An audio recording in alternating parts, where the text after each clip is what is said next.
My name is Rachel Odom.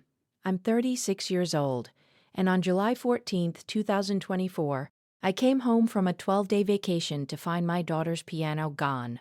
Not moved, not stored, gone.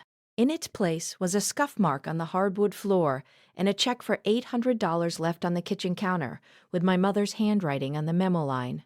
For the piano. My daughter is 9 years old. Her name is Clara. She had been playing that piano since she was 5. She practiced every single day, including the day we left for vacation. She cried for 40 minutes when we got home, and she saw the empty corner. I didn't yell at my parents. I didn't call them. I called my attorney. I want to explain how we got here, because the piano wasn't the beginning. It was just the moment when something that had been building for years finally had a specific dollar amount attached to it. My parents, Gary and Susan Odom, are the kind of people who have never fully accepted that the house I own is mine, not theirs. Mine! I bought it in 2019, a 3-bedroom Craftsman in Columbus, Ohio, with the down payment I saved over 6 years while working as a project manager for a construction firm. I paid for the inspection, the closing costs, the new roof in 2021, and every repair since. My parents' names appear nowhere on any document related to this property. That fact has never fully penetrated. The pattern started small. My mother rearranged my kitchen cabinets while I was at work one afternoon in 2020 because she thought the layout was inefficient. She replaced the cabinet liners without asking. She threw away a cast iron skillet that had belonged to my grandmother because it had a small rust spot she considered unacceptable. When I told her that skillet was not hers to throw away, she said I was being dramatic and that she was just trying to help. My father repainted the guest bedroom in 2022 while I was on a work trip. He chose the color. He did not ask. When I pointed out that I had not given permission, he said he had saved me the trouble, and the color was an improvement.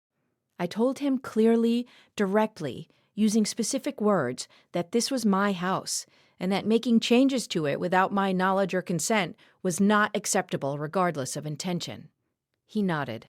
My mother said I was ungrateful. Nothing changed. Clara was born in 2015.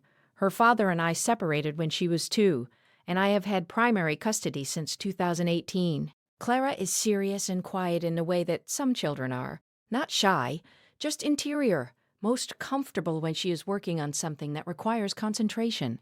Piano became that thing when she was 5.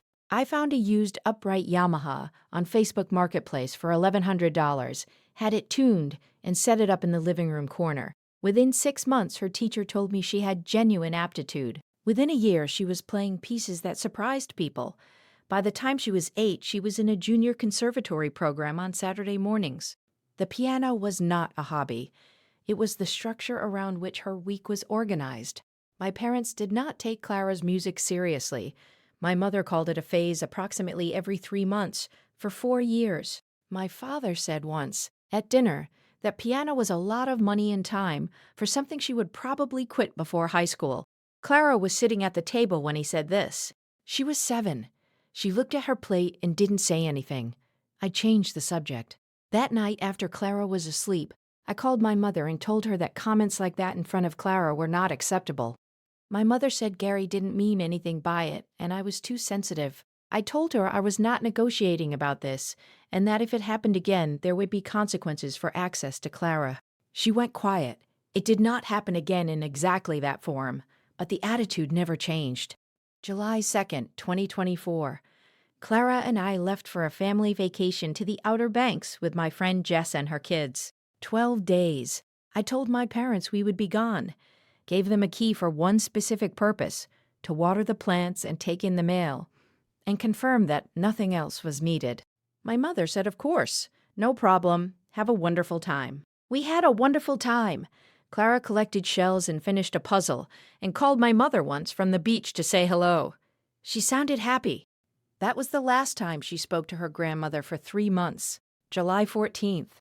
We got home at 6:15 in the evening. Clara walked in ahead of me and went to the living room first the way she always did, already calculating how many days she'd missed and which pieces she needed to run through. I heard her stop. Then I heard the sound she makes when something is wrong that she doesn't have words for yet. a kind of held breath that I have learned to read as the precursor to real distress. I came in behind her. The corner was empty. The bench was gone, too. The only evidence that anything had ever stood there was the rectangular impression in the rug and the scuff on the floor where the casters had been dragged across the hardwood. On the kitchen counter, a check for $800, my mother's handwriting, for the piano. Clara asked me one question. She said, "Mom, where's my piano?" I told her I didn't know yet, but I was going to find out. She went to her room. I heard her close the door. I did not hear her cry immediately, which was somehow worse, the silence of a child trying to hold something together before it breaks. Then I heard it. 40 minutes. I sat outside her door for most of it. I texted my mother 3 words. "Call me now."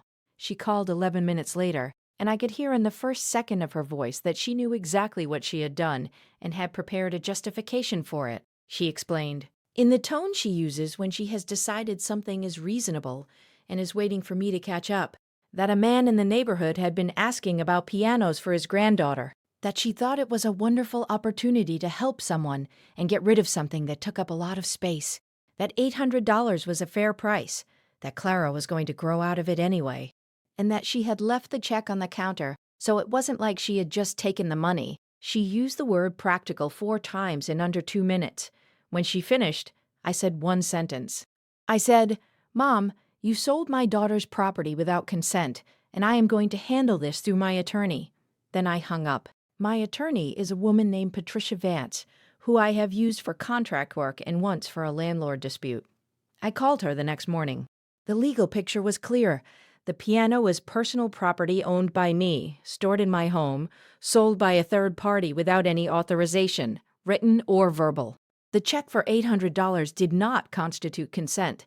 It was unilateral compensation after an unauthorized transaction.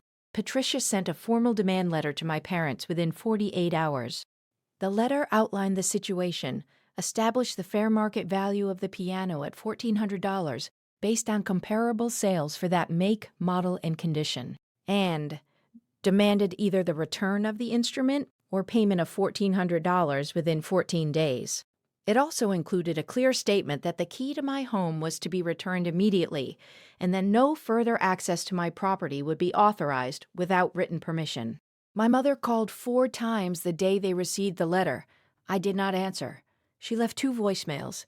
The first one was defensive, full of words like "unbelievable" and "after everything and your own mother."